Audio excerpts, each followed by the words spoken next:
Seguramente, alguna vez sin proponértelo, has caminado en alguna calle de México que lleva el nombre de Marcos Castellanos. Este en sí no nos dice mucho, uno más de entre tantos que pululan en cada esquina de nuestras urbes. Pero detrás de este nombre se esconde una historia única, no solo de valentía, sino además de resistencia y esperanza, así como una lección de vida de la que todos, creo, podemos aprender en esta época. Hoy, de entre las arenas del tiempo de aquellos seres olvidados por los que en la actualidad gozamos aún de libertad, deseo hablarles un poco de él. Es por eso que Yolocamotes tiene el gran orgullo y placer de traerles el día de hoy Cura y General Marcos Castellanos, el rebelde de Mezcala, la luz del sol en la noche oscura, un viaje en el tiempo. Marcos Victoriano Castellanos Mendoza nació en el poblado de La Palma, a orillas del lago de Chapala, en el lado que hoy colinda con el estado de Michoacán, el 4 de marzo de 1747. Sus padres fueron José Antonio Castellanos y Mariana Mendoza, los cuales pertenecían a las familias fundadoras y terratenientes de aquella localidad, poseyendo lo que en aquel entonces eran los terrenos conocidos como la media hacienda de La Palma. Su padrino de bautizo, un rico comerciante de Zamora y presidente municipal en más de una ocasión de este poblado, de nombre Juan Ángel Gamarra, lo enviaría a estudiar al seminario conciliar, donde se hizo amigo de personajes como Miguel Hidalgo, José María Morelos, Mariano Matamoros, entre otros futuros sacerdotes insurgentes. Pero, por lo que mejor se le recuerda, fue por haber sido el cura michoacano que lideró la resistencia indígena en la isla de Mezcala, en la ribera del lago de Chapala, a principios del siglo XIX, y que por varios años les hizo ver su suerte a las fuerzas realistas, ello a pesar de su edad. Al momento de iniciar la guerra de independencia, él era cura de la parroquia de Zaguayo, en Michoacán. Sin formación militar, pero aguerrido y con una idea humanitaria bastante avanzada para su época, pues él fue un hombre que llevó a la vida práctica sus enseñanzas religiosas y no solo fueron un discurso dominguero. Castellanos se unió a la lucha por la independencia debido a los abusos a los que eran sometidos los indígenas de la región donde él vivía. Castellanos era un hombre con una gran educación y cultura, donde desarrolló una filosofía muy humanista, pues él era de la convicción de que la labor de la Iglesia, e incluso de todos los hombres, no solo era la de salvar sus almas, sino la de establecer el reino de Dios en esta tierra, ello a través de la justicia a los más oprimidos, la honestidad y el respeto de los unos a los otros, en especial a los indígenas. Filosofía que no fue vista con mucho agrado por las autoridades civiles y eclesiásticas de su época. A la edad de 65 años, Castellanos pasaría de ser un modesto párroco a un general al mando de miles de soldados indígenas. Al iniciar el movimiento independentista, el padre Castellanos escribió con apremio a las autoridades eclesiásticas en Guadalajara, donde solicitó la posesión de la iglesia en lo que él consideraba era un movimiento que de alguna manera buscaba justicia para los indígenas. La respuesta no fue lo que él esperaba, pues se le dijo que su labor era mantener tranquilos a los indígenas y salvar sus almas, pues la justicia terrenal correspondía a las autoridades civiles que son designadas por Dios, y todo lo opuesto a ella que socavara el buen orden social no podía sino venir de las oscuras entrañas del infierno. Castellanos leyó la carta con decepción, pues él deseaba hacer más por los necesitados que tan solo pedirles limosnas, hacer fiestas sin sentido espiritual o darles discursos de bien cada domingo, pero que no pasarían de ser solo eso, discursos. Ante ello, tomó una decisión que afectaría no solo su vida, sino que cambiaría la historia nacional. Decidió levantarse en armas. Llamó con urgencia a los indígenas de su localidad a través de un repique de campana similar al que Hidalgo realizó. Les explicó de la lucha que iniciaba, la cual, entre muchas otras cosas, tenía también el objetivo de que se diera mayor libertad y justicia a los indígenas. 1000 de ellos, es decir, los indígenas originarios del pueblo de Mezcala, en el estado de Jalisco, junto a la ribera de Chapala, se unieron a este llamado. Con ellos comenzó a enfrentarse a las fuerzas realistas, en ese entonces encabezadas por José de la Cruz, intendente de Nueva Galicia. Los españoles primero se rieron de que un puñado de indios calzonudos, liderados por un anciano, les quisieran enfrentar. Pero Castellanos resultó ser un león rasurado, es decir, todos creían que era un gatito, pero salió una fiera, pues luego de alzarse en armas realizó decenas de exitosas batallas en toda la comarca, siendo su participación primordial junto con otro héroe olvidado y hoy cuyo monumento se encuentra sin espada, el Amo Torres, para que fuera posible la toma de Guadalajara, pero sobre todo triunfó aplastantemente en importantes batallas que se realizaron alrededor del lago de Chapala, enfrentando en un sinnúmero de ocasiones a las fuerzas del realista Calleja, a quien se le dio la encomienda de acabar con él. En el año de 1812, el padre Castellanos combatió en compañía de Rosas o Santana a los realistas por lo menos en 25 batallas, y a pesar de su edad logró derrotar a José Antonio Cerrato en San Pedro Itzicán, a Rafael Hernández en Pozitlán y al sacerdote realista Francisco Álvarez, el cual se había fortificado en la isla de Mezcala, arrebatándole esta importante posición. La fama del padre Castellanos pronto cundió por toda la Nueva España. Los indígenas decían que era un dios reencarnado, otros que era tal vez la reencarnación de Aquiles. Nada lo detenía a su paso. Incluso maravillado por sus dotes de líder, el jefe de la insurgencia, José María Morelos y Pavón, se puso en contacto con el cura Castellanos para solicitar consejo de estrategias militares. Al mismo tiempo, los insurgentes, al mando de Encarnación Rosas, se fortificaron en la población de Jamay, cerca de la Barca en el estado de Jalisco, donde a su vez, junto con las fuerzas del padre Castellanos, ambos lograron derrotar al oidor Recacho, quien con una partida de 500 hombres intentó reprimir la rebelión insurgente. Con esta victoria, muchos pobladores de la zona se unieron al sacerdote. Uno de ellos fue el indígena José Santana, a quien Castellanos, llegándole a oídos la noticia de que un gran contingente de fuerzas realistas se aproximaba a Chapala, le recomendó establecerse en la isla de Mezcala, ello con el fin de poder acuartelarse y soportar el asedio, lo cual se hizo de inmediato. Los españoles llegaron a Mezcala, donde no encontraron ya a nadie con quien pelear. Todos se habían refugiado en la nada accesible isla de Mezcala, y la cual albergaba, y aún existe hasta nuestros días, las ruinas de un pequeño fuerte militar. Los españoles intentaron tomarla, pero les fue imposible. Una y otra vez, usando pequeños bergantines, cañones y 1000 estrategias marítimas más, se enfrascaron las fuerzas realistas contra las fuerzas insurgentes en una de las luchas marítimas más largas y únicas de la historia nacional. Los españoles se acercaban, cañoneaban y a cambio recibían también disparos de cañón que los hacía retirarse.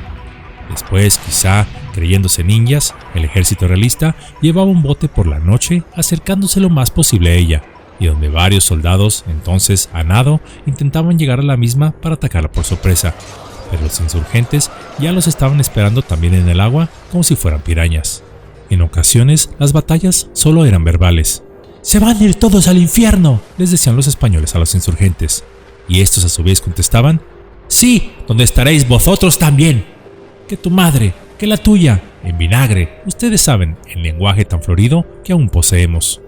Durante el día, los navíos realistas les gritaban a los rebeldes asentados en el fuerte de la isla que se rindieran en nombre del rey, mientras que el padre Castellanos salía a la azotea del fuerte para gritarles algo similar a manera cómica: «¡Vosotros ríndanse! ¡Los tenemos rodeados! Pues desde aquí podemos ver todo. No hay escapatoria». ¿Qué dicen? Por supuesto, nadie daba su brazo a torcer. No obstante, a pesar de la gran cantidad de recursos materiales de las que disponía el gobierno virreinal, parecía no poder contra lo que decían era un puñado de indios mugrosos y un anciano. El virrey de la Nueva España, desesperado y humillado por esta situación, transfirió 8,000 soldados de primera línea, una cantidad indeterminada de cañones, suministros y todas las facilidades posibles para terminar de una vez con todas con esos revoltosos. Pero Castellanos ya había vaticinado que algo así sucedería y había tomado la bonita precaución de almacenar comida, agua, unas buenas guitarras para el aburrimiento y, por supuesto, mucho parque para ver pues quién tronaba primero. Además, por si acaso, fortificó la isla con 5 muros defensivos, 2 de ellos bajo el agua, por lo que los navíos españoles no podían ni siquiera acercarse lo suficiente antes de recibir una agradable lluvia de cañonazos y mentadas de madre. De esta manera, los insurgentes pasaron 4 años acuartelados en la isla, donde ninguno de los dos bandos daba su brazo a torcer. Tras la muerte de Hidalgo y Morelos, Castellanos fue quien mantuvo materialmente la fuerza armada de la insurgencia. Los insurgentes simplemente no se rendían, y por las noches pequeños navíos surtían de agua, comida y parque, y hasta un servicio de correo a la isla desde las orillas distantes del lago. Desesperados, humillados y ya sin ninguna otra estrategia militar, los realistas procedieron entonces a quemar a todos los ranchos y granjas locales que surtían de alimentos durante las noches a Castellanos e iniciaron un estricto bloqueo. talando todos los árboles alrededor del lago y ejerciendo un riguroso control de quien se acercaba al mismo. Este bloqueo comenzaría a surtir efecto. La comida comenzó a escasear y las enfermedades iniciaron su aparición, muriendo muchos de los hombres de Castellanos a causa de ambas. No obstante, ninguno de los defensores de la isla se rendía. Castellanos, orgulloso de sus hombres, pero también anteponiendo primero la vida de los mismos, pues además tenían familias que los esperaban, finalmente aceptó negociar el indulto ofrecido por el mariscal de campo español, José de la Cruz, ello para terminar con el acuartelamiento. Pero para aceptarlo, demandó que le fueran dados a todos sus hombres herramientas de labranza para que por lo menos al volver a sus hogares pudieran tener algo con que trabajar y alimentarse a ellos y sus familias. Los realistas rápidamente aceptaron, por lo que después de 4 años de asedio se dio una honrosa capitulación, pues los insurgentes de la isla nunca pudieron ser derrotados en el aspecto militar. Los españoles cumplieron su palabra, dieron las herramientas prometidas y dejaron en paz a los mezcalenses, al tiempo que la lucha por la independencia seguía su curso en el resto de la Nueva España. Castellanos, ya para entonces un anciano de 70 años de edad, y después de obtener el perdón eclesiástico por haber tomado las armas, fue asignado a la entonces capilla de Axixic, hoy Ajijic, perteneciente a la parroquia de Jocotepec, y en donde debido a su edad sufriría grandes penurias. Castellanos envió numerosas cartas al obispo Cabañas en Guadalajara solicitando auxilio. En una de estas se lee lo siguiente: en ocasión de la pobreza que me embarga, le solicito ayuda, debido a que hoy vivo en la ancianidad y esta villa es pobre. Por eso, muchas veces he vivido momentos terribles, porque mi desayuno muchas veces ha sido un mendrugo de pan y un poco de atole que en caridad me regalan los vecinos. Cierro la cita. De inmediato, el obispo Cabañas procedió a enviarle una gran bendición, que seguramente le cobijaron y alimentaron en esos momentos de su zozobra. Irónicamente, de hecho, a pesar del carácter filantrópico de Cabañas, este dejó a la deriva a Castellanos, pues había sido un cura rebelde a los deseos e intereses de la iglesia de aquel entonces, y pensó que estos sufrimientos serían una buena penitencia para el cura insurgente. Cabe aquí señalar que Cabañas, reverenciado hoy en día por medios oficiales, nunca simpatizó con la causa de independencia. De hecho, él excomulgó a todos los que abrazaron la misma, entre ellos Hidalgo, Allende, Morelos, el mismo padre Castellanos y a quien fuera sospechoso de apoyar el movimiento de independencia.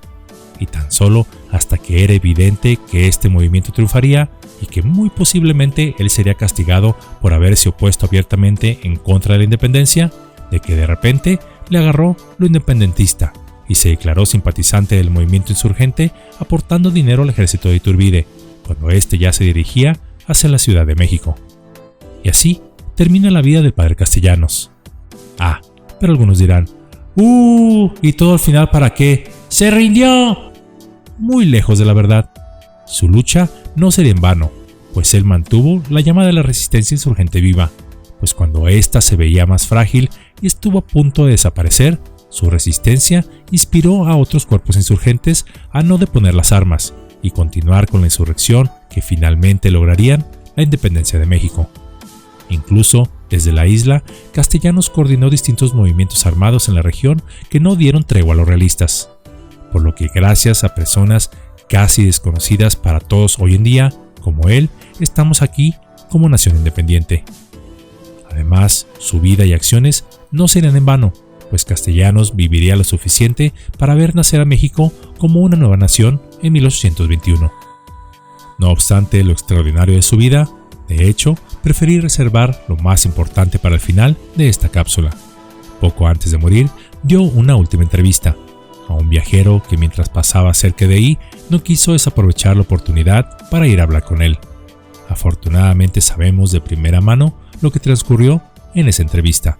Gracias a nuestra máquina del tiempo podemos ser los autores de esa entrevista, y la cual sí sucedió. Dicho esto, le solicitamos a nuestra computadora que nos lleve a ese momento. Y así, iniciamos nuestro viaje por los mares del tiempo. Año 2000, año 1980, 1959, 1935, 1910, 1877, 1835, finalmente, 1826, día 6 de febrero, 11 de la mañana. Es día lunes. El ambiente se siente un poco frío, pero está soleado. Un sol de esos que abrazan, muy distante de aquel que casi 2 siglos después la mayoría de los habitantes del planeta sentirán que parece quemar todo el tiempo. Nos dirigimos a la parroquia de Xixic, donde preguntamos por el señor cura a una señora que se encuentra barriendo el atrio. Ella nos dice que seguramente está en su casa, por lo que nos dirigimos hacia allá. Aunque al llegar vemos que la palabra casa está muy lejos de serlo. En realidad es un pequeño cuarto en lo que parece ser una improvisada choza de adobe. Tocamos la puerta y desde su interior se escucha una voz decir: «Bien». Le decimos nuestro nombre y además que somos reporteros de parte de una gaceta capitalina, que íbamos pasando por ahí y no queríamos dejar de ir la oportunidad de hablar con el héroe de Mezcala. Al señor cura solo se escucha decir: «Ah, sí, adelante, pasad, la puerta está abierta». El interior del pequeño cuarto era muy austero: una cama, una cómoda, una silla, una vela y por supuesto algunos libros religiosos. Nos sorprende ver la sencillez con que este héroe de la patria vive. Quizá lo único más lujoso que podemos percibir de él es su lenguaje, pues se nota visiblemente que es un hombre muy letrado. Notoriamente anciano, casi ciego y de movimientos frágiles, no obstante, habla con la energía del valiente caudillo que fue. Después de relatarnos algo de su vida, sus pensamientos y su salud, así como otras cosas, le hacemos una pregunta crucial, que creo que es la que más vale la pena mencionar en esta sencilla cápsula. ¿Qué pensaría usted si llegara a una época en la que la seguridad e incluso la independencia de México como nación estuvieran nuevamente en peligro? Ante este cuestionamiento que parece tomarle por sorpresa, el anciano héroe y padre de la independencia se agita. Su rostro de inmediato se torna serio, pensativo, preocupado, y nos cuestiona que por qué le hacemos esta pregunta, señalándonos que si hay algo de cierto en ella. Le aseguro que esta solo es retórica. Esto parece tranquilizarlo, y asiente entonces con la cabeza, para enseguida, como si una fuerza extraña se posesionara de su persona, da un fuerte golpe en el piso con el viejo bastón con forma de burrito que le acompaña, diciendo: «Si la patria está en peligro, entonces retomaré las armas». Le pregunto que si su edad y condición le permitirán hacerlo.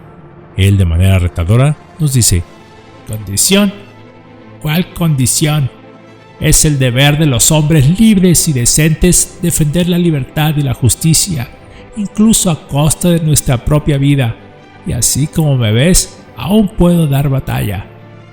Esta respuesta me causó una gran sonrisa, pues me recordó un episodio que se dio tiempo atrás, varios miles de años, 3000 años para ser más precisos, en una de las tantas guerras que la humanidad ha tenido, y en algún lugar del Cáucaso, cuando todos los hombres saludables de una pequeña nación, hoy ya desaparecida en la historia, marchaban hacia el campo de batalla, un anciano, también ciego, a tientas, caminaba hacia el campo de batalla. Al verlo y preguntarle: «Anciano, ¿por qué vas a la guerra? Estás ciego, ¿qué puedes hacer?», a lo que él respondió con valentía y casi sintiéndose ofendido: «Pues por lo menos me hallaré la espada del enemigo». Ese mismo espíritu valiente de hace miles de años parecía vivir ahora en el cura general Marcos Castellanos, pues aún su aparente y limitada condición física, esto no era impedimento para este hombre valeroso. Después de terminada nuestra plática, le agradezco su tiempo no solo por la entrevista, sino por el honor de habernos recibido, a lo que él responde que no hay nada de qué agradecer y que por el contrario, si alguna vez regresamos, le visitemos de nuevo. Le digo que así lo haré. Con estas palabras, y nuevamente lejos de alguna mirada indiscreta, le solicitamos a nuestra pequeña máquina del tiempo regresar a casa.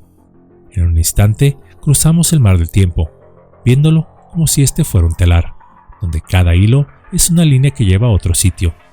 1830, 1847, 1868, 1899, 1927, 1956, 1978, 1999, 2010 y finalmente estamos en casa. Ese mismo día de nuestra pequeña charla, el señor cura, general y héroe casi olvidado de la patria se iría a dormir como cualquier otra jornada, dándole gracias a Dios por un día más y orando porque la naciente patria encontrara el camino correcto. En la fría madrugada, a las 3:30 de la mañana del 7 de febrero de 1826, y mientras dormía pacíficamente, Marcos Castellanos se uniría al panteón de héroes de la patria en la eternidad, más allá del Valle de las Estrellas. Su misión en este mundo había terminado. Pero, en esta ocasión, la muerte, tan temida por muchos, no fue por él.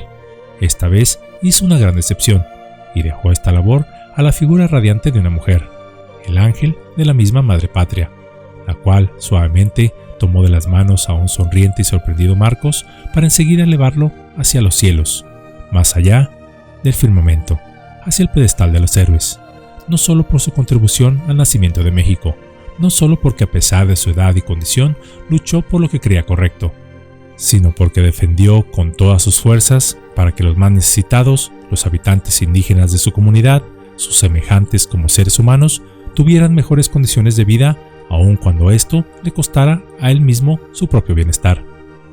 Pues al ver por los más necesitados antes que por sí mismo, llevó al pie de la letra las palabras del Nazareno, de «Ámense los unos a los otros como yo les he amado».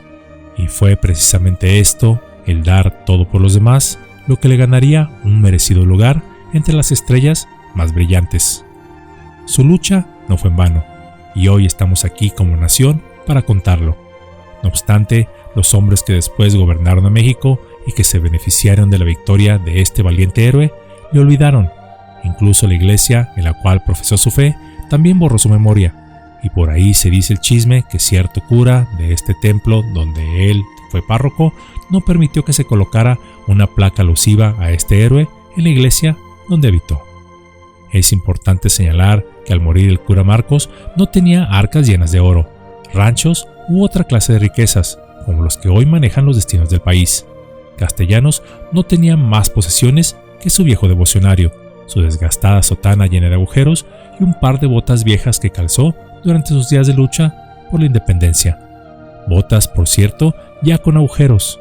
Y eso era todo, pues ya ni siquiera la cama donde dormía y los muebles de su habitación le pertenecían, pues estos eran parte del curato del templo.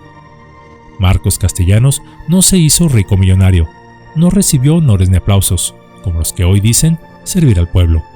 Para él su riqueza fue ver la sonrisa de la gente a la que ayudó, así como presenciar el nacimiento de México como nueva nación, donde tuvo la esperanza de que en nuestro país todo se renovara para bien. Y sabemos ahora, por aquella entrevista, que Castellanos, aún anciano, ciego y casi paralítico, si la nación como ahora lo acechara el mal, él, a pesar de su edad, no hubiera dudado en defenderla. Hoy, Castellanos físicamente ya no está entre nosotros, pero sus descendientes, los aún hombres y mujeres libres de México, tenemos el deber y la responsabilidad de no dejar que el mal avance, pues este solo puede apoderarse de una civilización cuando todos los hombres y mujeres buenos lo permiten. Gracias, General Marcos, pues aunque los hombres hayan olvidado tu nombre más allá de algunas calles y discursos vacíos, los presentes en este pequeño canal honramos tu sencillez, tu valentía y tu esfuerzo por intentar darnos un México libre de injusticias. La llama de resistencia que encendiste en la isla de Mezcala nunca se apagó. Tu ejemplo aún vive, y aunque parezca que la lluvia del mal está a punto de apagarla, con el beneplácito de quienes se supone deben protegerla, esto no cederá, ya que a pesar de que nuestras almas estén rodeadas de tinieblas, es nuestro destino alzarnos en perfecta luz, pues intentamos seguir el resplandor que nos dejaste, el cual aún ilumina nuestro camino, para jamás temer a la oscuridad.